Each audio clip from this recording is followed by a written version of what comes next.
Ladies and gentlemen, good day, and welcome to the Q4 and FY25 earnings conference call of Zydus Wellness Limited, hosted by ICICI Securities Limited.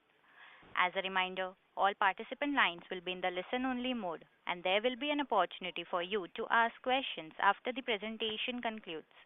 Should you need assistance during the conference call, please signal an operator by pressing star then zero on your touchtone phone. Please note that this conference is being recorded. I now hand the conference over to Mr. Dheeraj Mistry from ICICI Securities. Thank you, and over to you, sir.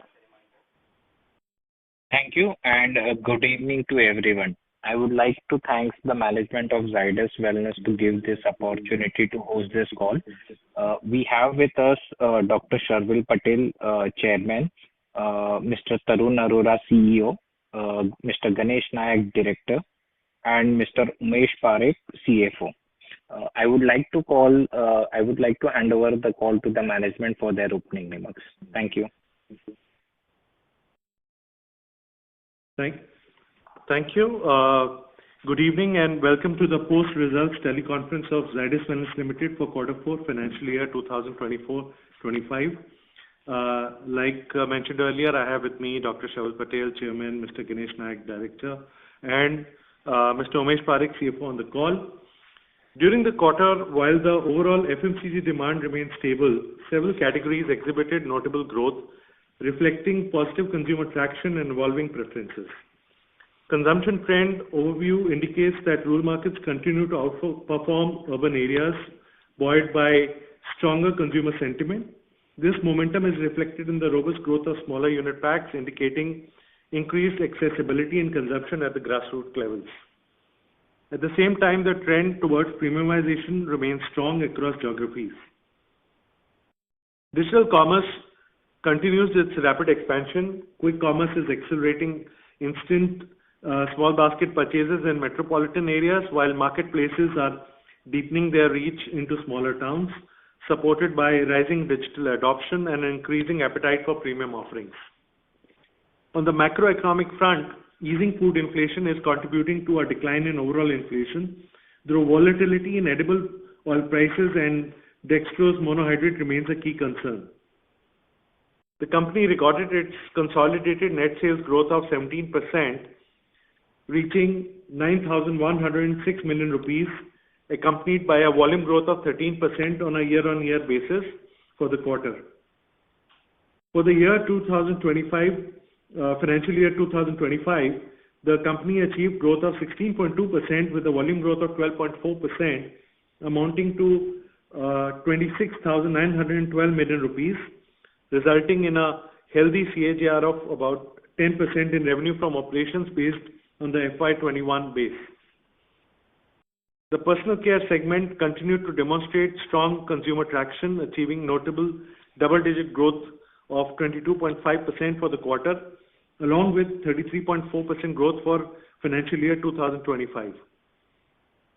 This sustained momentum highlights the segment's resilience and brand strength, giving a robust CAGR of 16.5% from our FY21 base.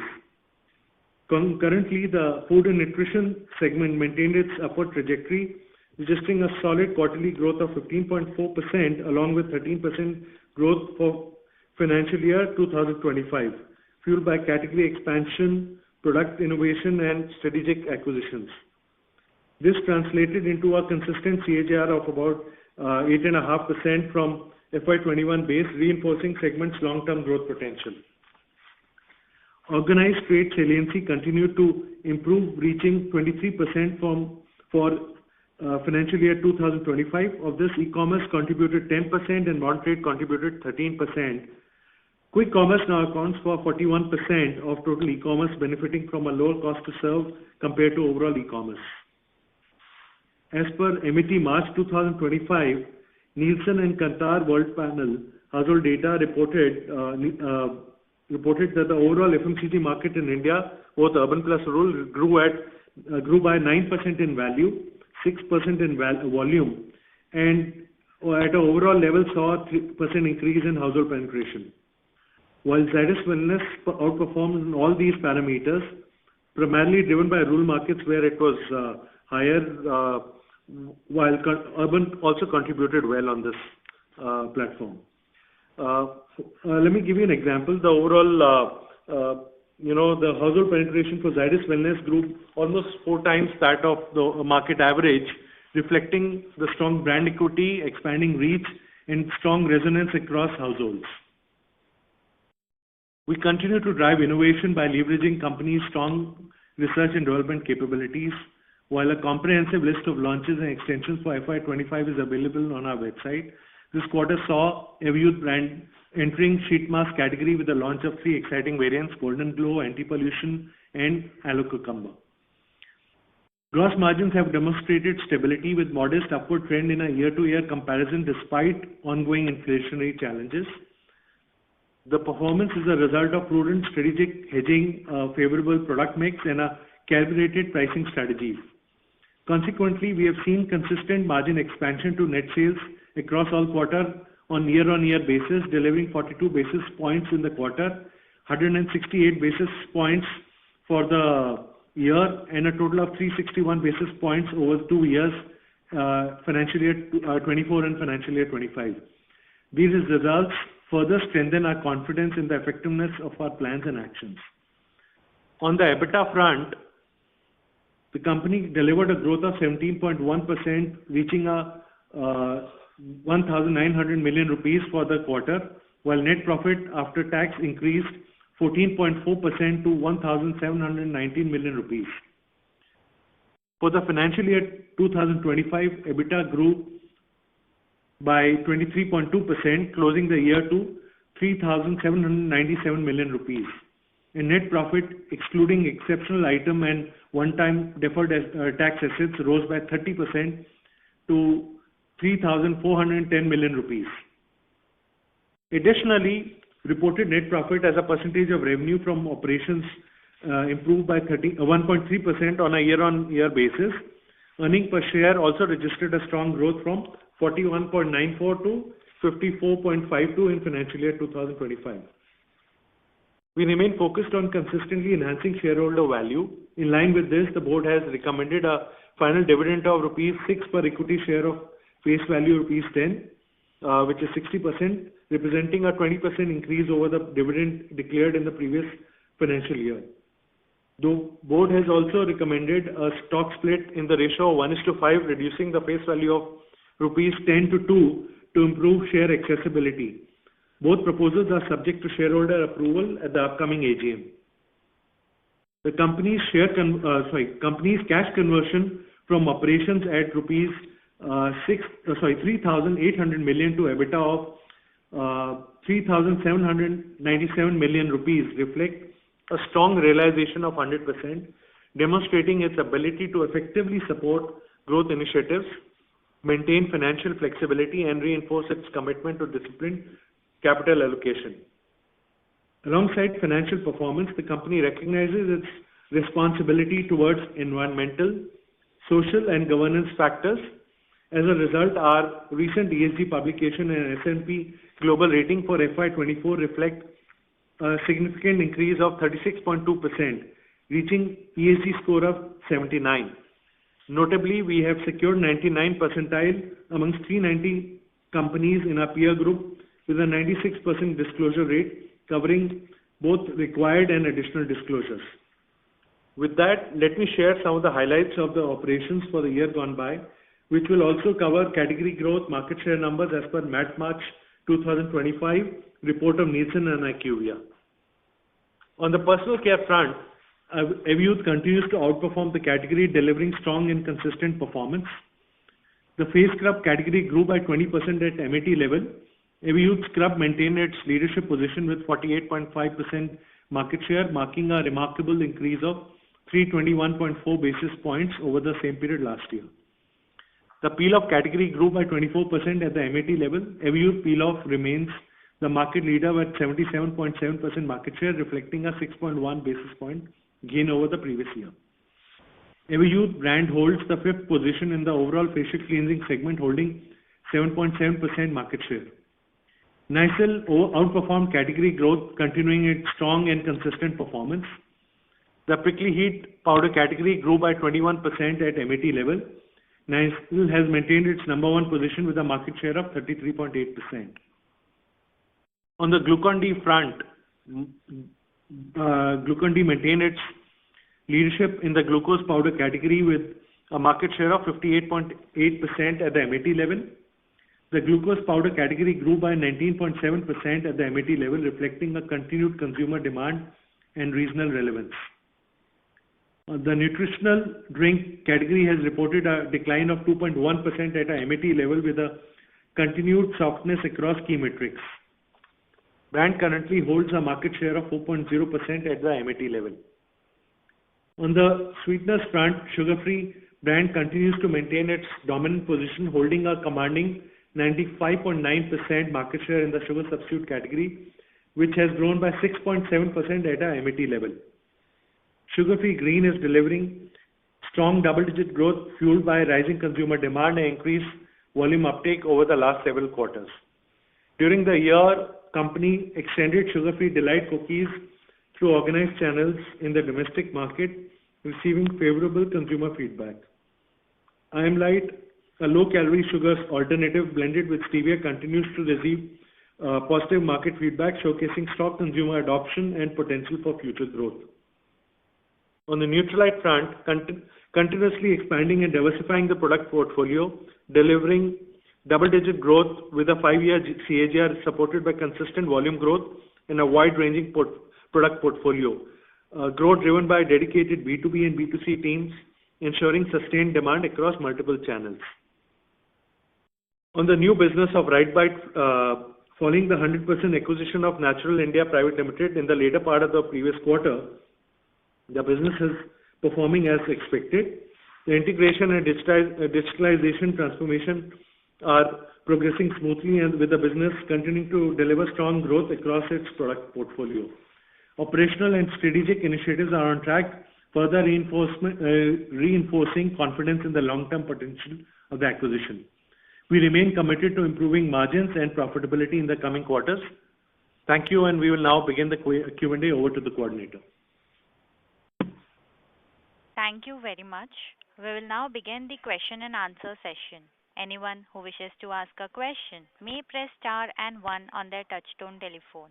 If you wish to remove yourself from the question queue, you may press star and two. Participants are requested to use handsets while asking a question. Ladies and gentlemen, we will wait for a moment while the question queue assembles.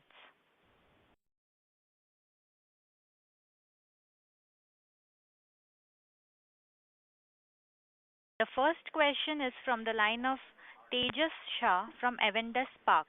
Please go ahead. Hi, sir. Thanks for the opportunity. My first question is actually the first couple of questions are around the quarterly numbers. So, how did the organic volume and value growth trend this quarter? And employee cost seems to have some inflation in this quarter. So, any one-off, or should we consider this as a new run rate?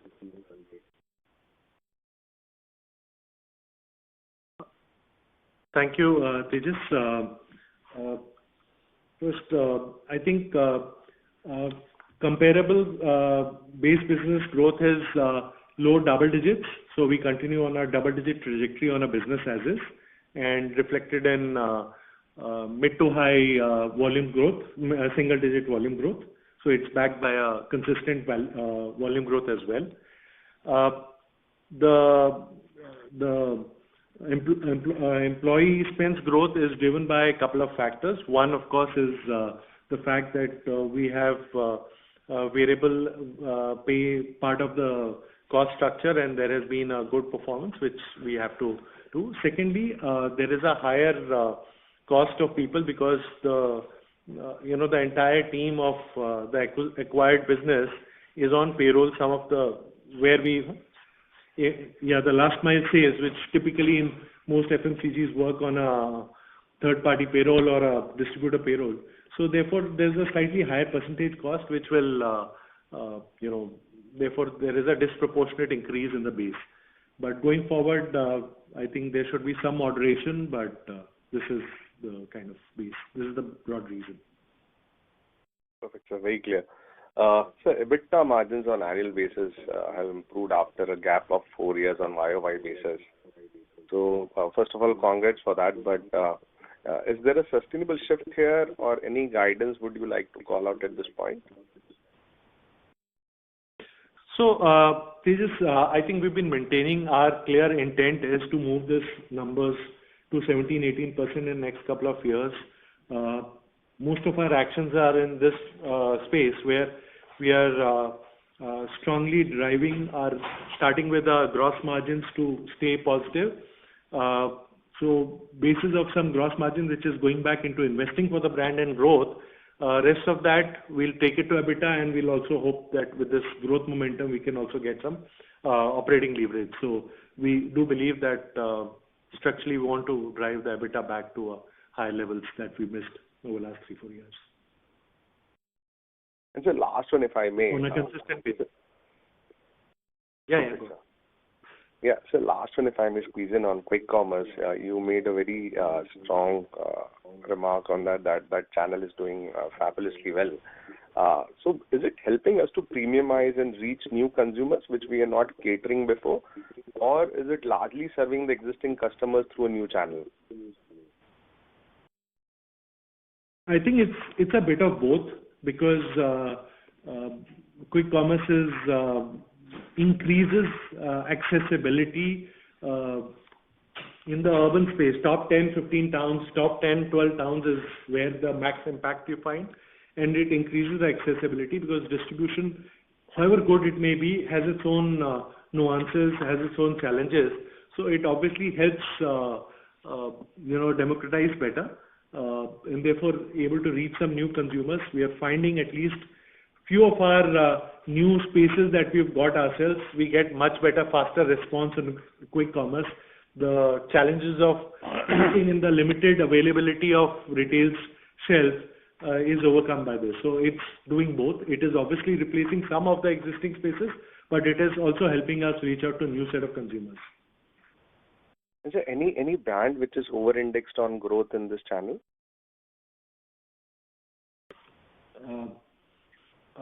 There are 2 or 3 brands which we believe is doing very well, but let me give you one example which stands out to my mind is that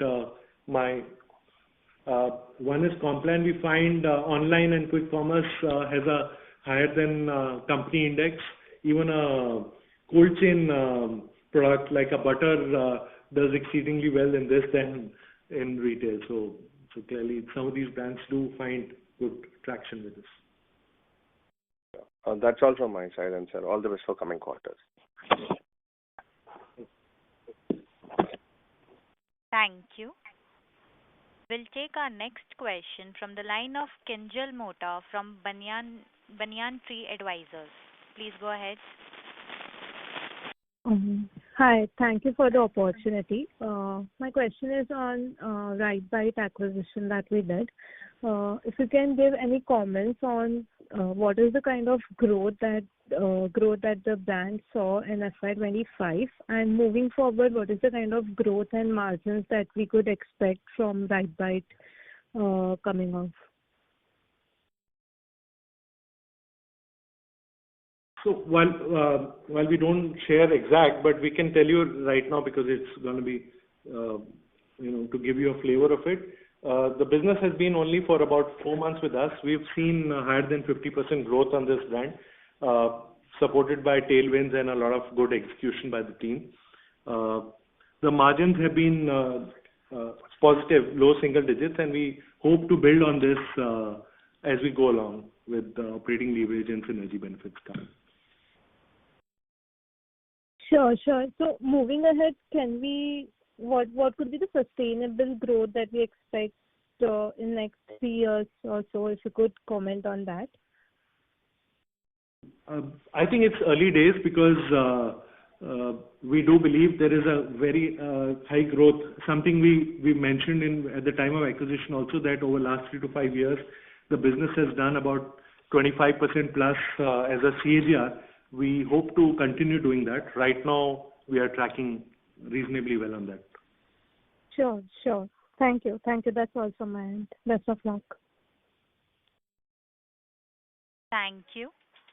The next question is from the line of Mayur from Wealth Manager. Please go ahead. Good evening, sir, and thank you for taking my questions. Am I audible? I am a little under the weather, so apologies for my voice. Yes, you're audible. Okay. So sir, actually, just a couple of questions from a seasonality perspective. For us as a company overall, this Q4 and then the upcoming Q1 is the lion's share. Now, I understand it's a very short duration of quarter, but it's an important season because it's almost a reflection of the entire coming year. In the early Jan, Feb, March, we saw South and East summer were not so strong. Means that it was much milder compared to previous trends. And then lately we have also seen West early monsoons and things like that. And then on the other side, the previous year we had seen phenomenal growth which was there in the 2 quarters. So the base to that extent is larger. Would you like to call out something on that, and how do you see the current quarter going by, since we're already almost close to 1.5 months going by, and the inventory channel for some of our products, main products, especially for Q1, and how does that pan out and impact the margins overall, sir? Thank you, Mayur, for detailing it out, but we do not give forward guidance, so we'll not be able to comment specifically on it. Sir, some qualitative understanding of how is the market shaping up broadly, because it's a very important understanding. I'm sure you will appreciate all investors' understanding on that. And it's been some time since we have seen such good improvement. So we would like to understand if it is possible, some trajectory, some color, whatever you feel comfortable, not numbers, but how qualitatively you see growth panning out, and how do you see the FY26, if at all, broadly? So I think let me just give you just a little bit of qualitative view. First of all, I think it's just 2 months and we have the full year, and yes, quarter 4, quarter 1 are the most crucial ones, and quarter 4 is far away.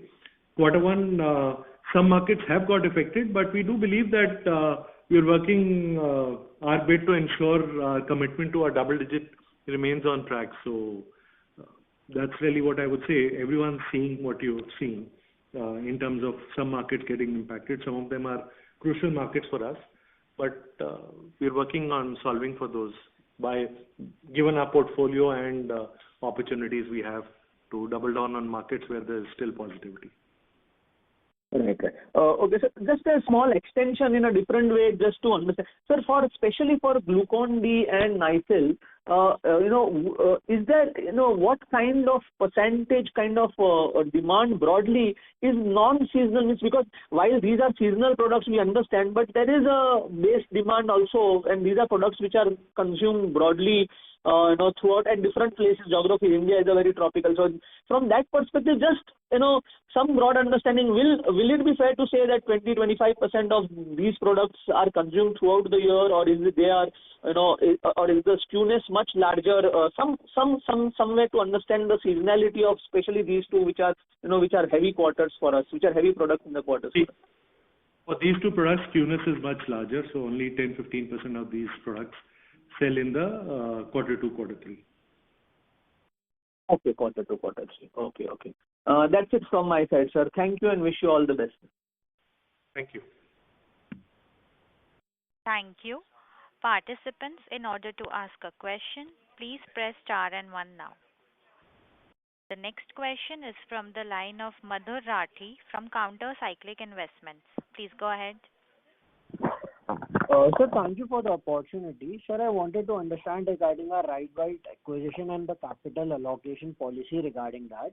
Sir, so if I consider the Complan and Glucon-D, the brands that we bought for 4,600 crores in FY19, so that has incrementally added only 100 to 150 crores in our PBT. So, sir, that is less than 3% yield, if I can understand, and that too after 4 or 5 years. So I'm trying to understand that some kind of valuation multiple that you did for RightBite? And sir, how has the valuation policy changed in acquiring different businesses post this kind of a disaster that we had for Complan, where considering inflation, it's even lower the incremental PBT that we have added?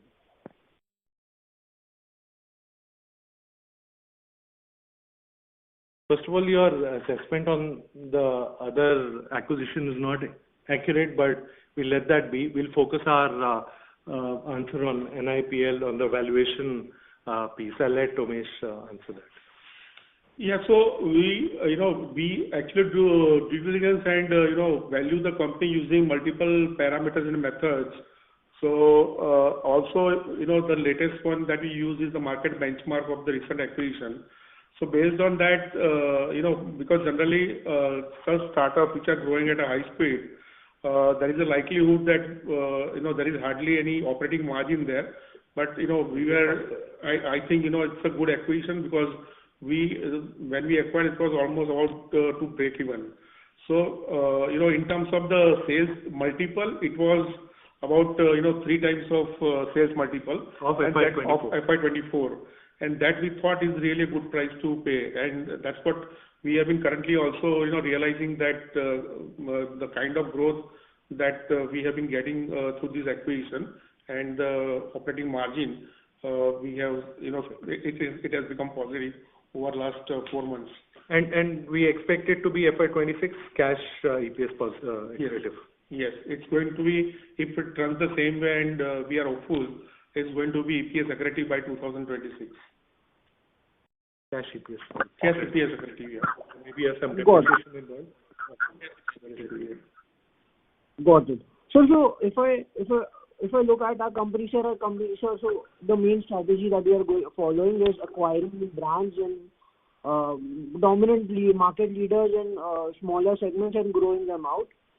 So going forward, is there a certain criteria like IRR or a payback period we would expect before doing any of these internal acquisitions going forward? So we can discuss in more detail, but we do follow a detailed discounting method and for valuation. Got it. So those were the questions from my end. So thank you so much and all the best. Thank you. We'll take our next question from the line of Umang Shah from Banyan Tree Advisors. Please go ahead. Hi, sir. Thank you for the opportunity. Sir, first question was, how is the response to our new launches, especially in adult nutrition in Complan and activators in Glucon-D?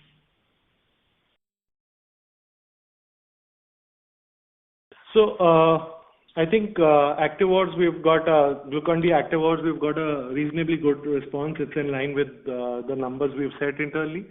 So we're satisfied with the direction which it is building up. It's small, but it's meeting all the milestones. On the adult nutrition VMAX, we've got a fairly good response.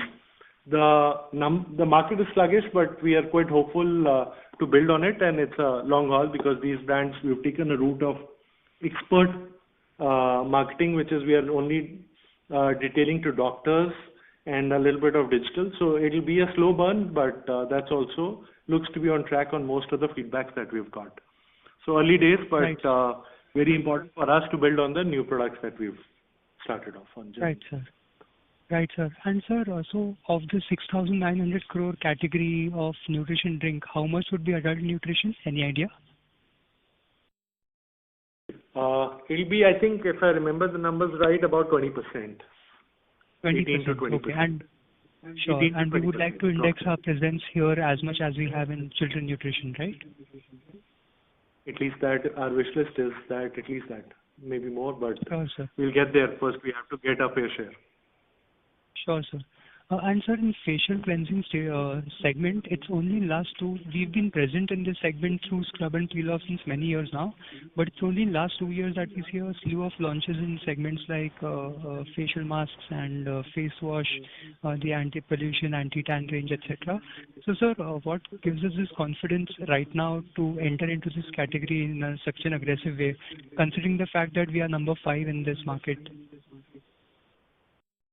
So the good news is we were number 7 in overall facial cleansing. We've reached number 5 and we are growing our market share. The growth on this brand is coming from the core, which is led by scrubs and peel off. We launched tan removal in 2018, if I remember right.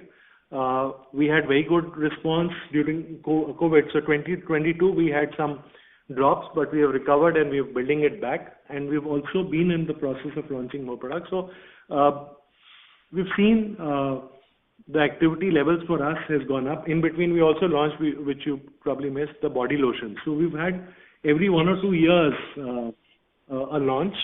Some of them have had fairly good success, and each one of them have contributed to the revenue. So we are quite positive about playing a larger, role in skincare, led by more facial cleansing, but in other parts of the skincare through this brand.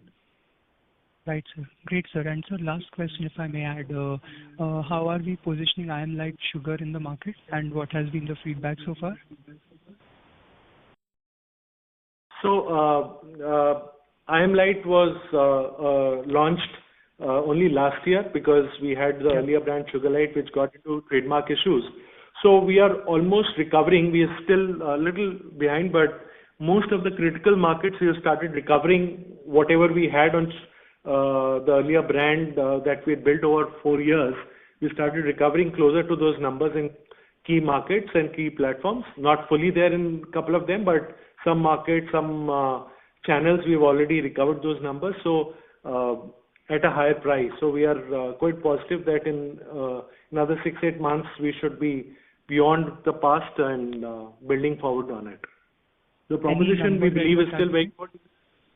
Yeah.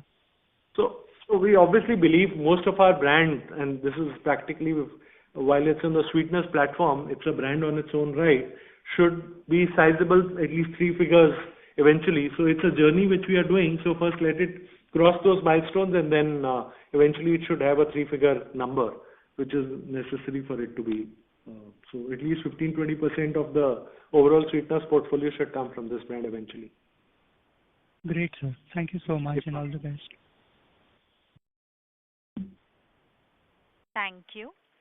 Participants who wish to ask questions may press star 1 at this time. The next question is from the line of Lokesh Gusain from BOB Capital Markets. Please go ahead. Hi, thanks for taking the question. So it's around your margin guidance. So 17 to 18% over the next 2 to 3 years. I'm assuming FY27 to FY28.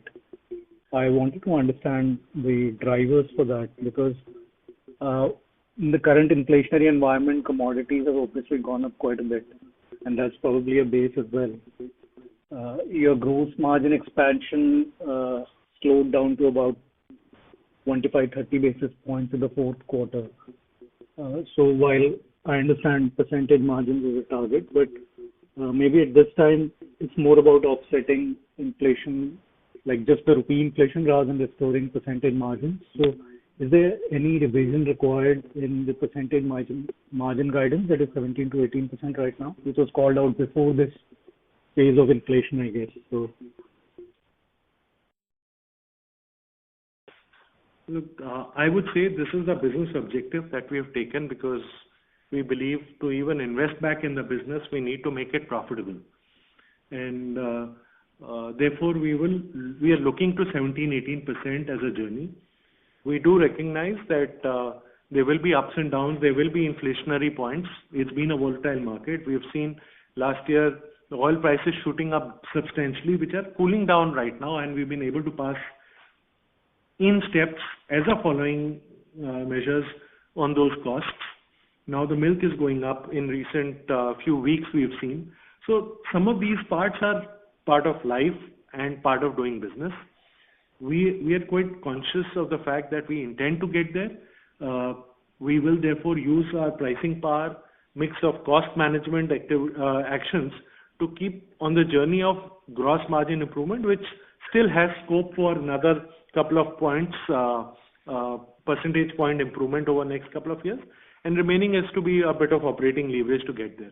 That's how I would look at it. But I can't, tie myself and say this is exactly what it is, and I'll change my guidance every time I face pressure.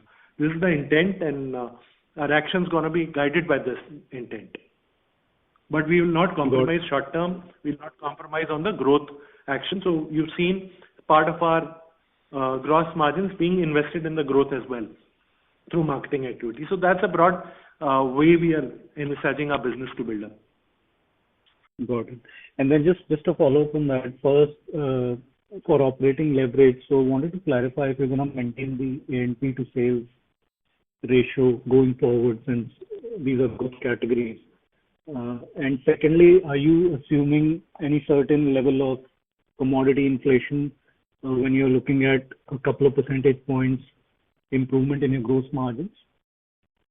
I know there could be quarter-to-quarter fluctuations because palm oil was up quite a bit in December quarter and in March as well, but then cooling down. So there would be that volatility, but then you must be building in some level of commodity inflation to come up with the 200 basis points improvement that you're looking for in gross margins. So I think it's a mix of product mix portfolio that we want to drive as an agenda. Second is large part of our business, we being the leaders, we are able to pass on the prices. So we do believe with a lag, maybe we should be able to pass on the prices. The past, challenges we faced between FY21 and 23, which led to a large drop in gross margins, which we faced, was a global issue where the commodity cycle was globally badly impacted, which impacted our ability to price up, disproportionately at the pace it went through. Going forward, we do believe better product mix, catching up on the commodity inflation should help us move this up. But any specifics will have to be dealt quarter to quarter. I can't give you more detail than that today, but we do believe there is some room for us to keep building further on that, especially for our top brands. Good. And the A&P bit? A&P, I think we've started hitting closer to our wish list percentage to sales. Maybe there is room for another 0.5% improvement, but that will play by the year essentially because it will be led by initiatives and what growth we can handle. So I think we typically want to operate closer to a 13% plus minus 0.5% as a way to build our business. Got it.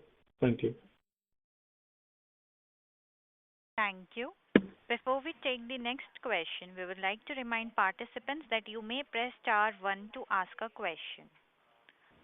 The next question is from the line of Agam Shah, an individual investor. Please go ahead. Yeah. So quick question. So two things, depreciation has increased and the employee count has also increased. So I missed your earlier remark on that. So if you can elaborate on that. And broadly or qualitatively or maybe quantitatively, whichever way you want to answer. So where are we seeing, vision scale, maybe let's say 2030 or 2028 as a company whole? Thanks. These are my two questions. So on depreciation, because, on a console level, we are depreciating the acquired brand and from NIPL, Right Bite and Max Protein, for a period of 15 years. So that has led to the increase in depreciation in the brand. And about your second question, can you please repeat the question because we and also on the employee cost, on the employee cost. Employee cost has already been answered, but if you have to tell that of the acquired entities, some of the employee costs have been part of our regular payroll, and generally, such kind of field force employee costs go and sit in the other expenses and not part of the employee cost. Okay. And my second question was, so in terms of FY28 or FY30, if you can broadly talk on your terms of vision, where do we see the company heading towards as an organization of whatever you can comment quantitatively or qualitatively? So as a company, I think there are 2 or 3 things that we would like to see over next 3 to 4 years. I think first, qualitatively, we want to strengthen and broad base our consumer franchise. We are market leader, and therefore we want to play a significant role in category development, and therefore you would find our presentations reflecting our intent to increase the penetration level. So we want more consumers to come in the fold of these categories, and we, being market leaders, are playing the category development role. So we want to be a stronger, larger, science-based, high-performing product business with credible evidence of performance in 2 spaces. One is food and nutrition, which can build around. One is nutrition, which is like macronutrients like protein. Micronutrients could be vitamins, probiotics, several other factors. The other is, of course, calorie management, which is cutting calories through sweeteners or high calories through energy products that we have. So food and nutrition is a very critical base which we expect an expansion on. We also want to expand our portfolio around personal care, where we are looking at both facial cleansing and eventual larger play in skincare through Everyouth, as well as the prickly heat and its extension through Nycil. So we believe that each of these have enough room for growth. Put together quantitatively, we want to, we would like to cross a benchmark of 5,000 crores. Whether it happens in 3 years or 5 years is a number of is a mathematics, but I think our actions are basically driven in franchise expansion and getting more consumers to the base.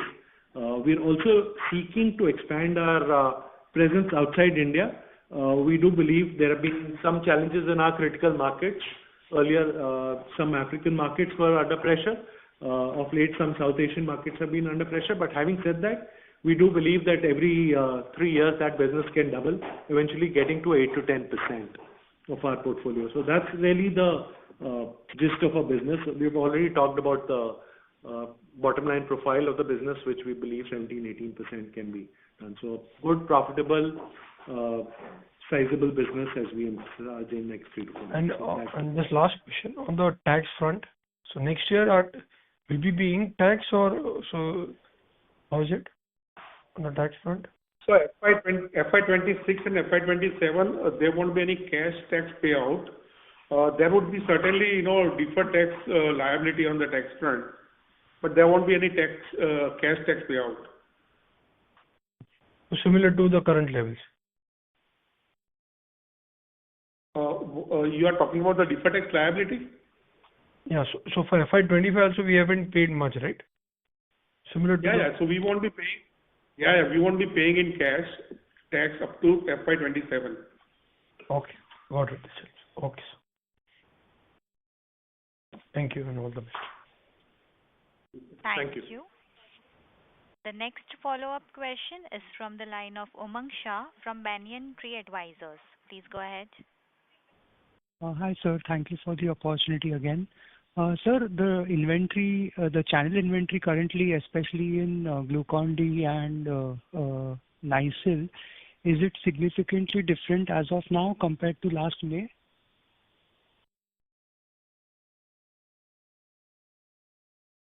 No, I think it's in line with what we expect the eventual sales. So we are, we have a replenishment-based system, and any challenges that we see are corrected fairly quickly. So we expect in line in terms of days of our forward covers. That's how we work. So channel inventory should be. Sure, sir. And sir, ideally, how much inventory, since it's a seasonal product, ideally, what is the level of inventory that you're comfortable at the dealer level in terms of days?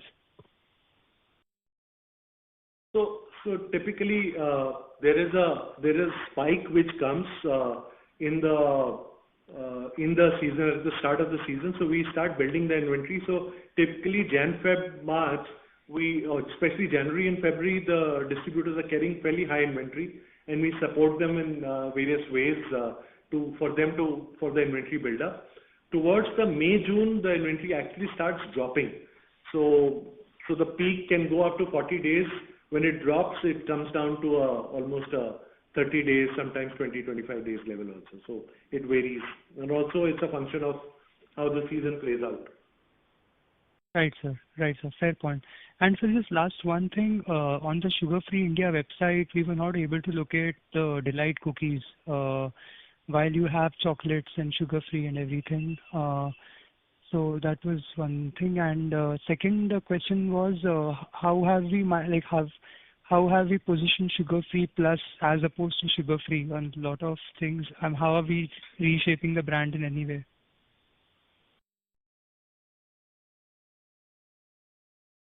Sorry.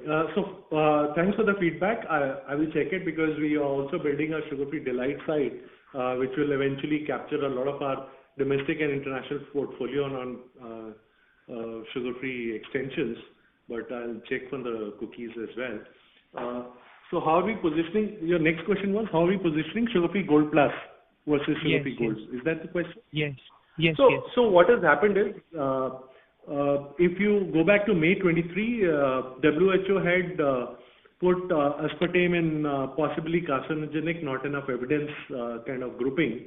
Yes. And therefore, last year we had moved out of aspartame to sucralose plus chromium, which offers better experience to consumer with the added benefit of better insulin management, which the chromium offers.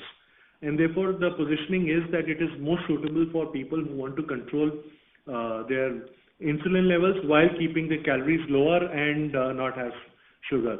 And it's been liked by a lot of diabetics because a lot of new consumers come through Sugar Free Gold Plus, and many of them are diabetics. So that's been a good. It's been received very well with both the consumers, new consumers, as well as by the doctors. Got it, sir. Got it. Thanks a lot, sir. Thank you. Thank you. We'll take our last question from the line of Dheeraj Mistry from ICICI Securities. Please go ahead. Yeah, hi. Thank you very much, sir. So my only question is regarding capital allocation. That how should we think that whether there would be any inorganic growth going ahead, and in which category we can look for, and also in that line, what would be the key metrics we look for while acquisition? Thank you. I think first of all we stick to what we've said over last 2 to 3 years. We are not seeking acquisition for scale. That's one of the key tasks we did when we did with Kraft Heinz India acquisition. Right now, the only way we will look at acquisition will be bolt-ons, spaces which we believe are very good. We want to organically, we would like to participate. Those are the spaces where we will evaluate acquisitions coming from. So typically, something that we would have loved to do ourselves. The Natural India is a classic example of we wanted to participate in protein and nutrition, protein-based nutrition. It fits in very well. It's a market leader, science-based product. So we are looking for products which fit into our portfolio and therefore are synergistic with that, adjacent to our existing categories. Secondly, we are looking at which are relevant for India or outside India, which help us expand our base outside India. For example, something in Sub-Saharan Africa, Nigeria, etc., GCC or South Asia, or even Southeast Asia, wherever there is opportunity for us as a Zydus Wellness to expand on. So there is a clear geography space we have defined. There's a clearly product space, portfolio space we have defined. And largely the mandate we have right now, we would look at any acquisition to come forward will be from our internal accruals. We'll see if there is something disproportionate comes, but I don't see that in the current horizon. So we will stick to this knitting for our approach to acquisition. And therefore, If you look at it, even natural is something which has been acquired from our existing resources, and that is the existing approach on, and our own ability to grow those organically. Those will be extremely critical for us to make it work. Got it. Got it. Any financial metrics that we would be looking out for the revenue side of, let's say, 200 to 300 crore, or whether we would not be paying certain X amount for the acquisition? So we won't do anything very small, 25, 30 crore, 50 crore. Chances are we'll not do that unless we are too excited about it, which is an exception. 100 to 100 crores typically does fit in. It gets consummated far more easily. There is a proof point of the performance and there is a headroom for growth. Those are typically spaces which we like from a bolt-on acquisition. But obviously these are evolving things. They're also opportunity based, but these are typically something where which will get work from us, our point of view. These are broad guidelines, but not cast in stone though. But these are something which work best for us. Got it. Thank you. That's it from my side. Thank you. Ladies and gentlemen, this is our last question. I now hand the conference over to the management for closing comments. Thank you, and we'll see you in next quarter call. Thank you. On behalf of ICICI Securities Limited, that concludes this conference. Thank you for joining us, and you may now disconnect your lines.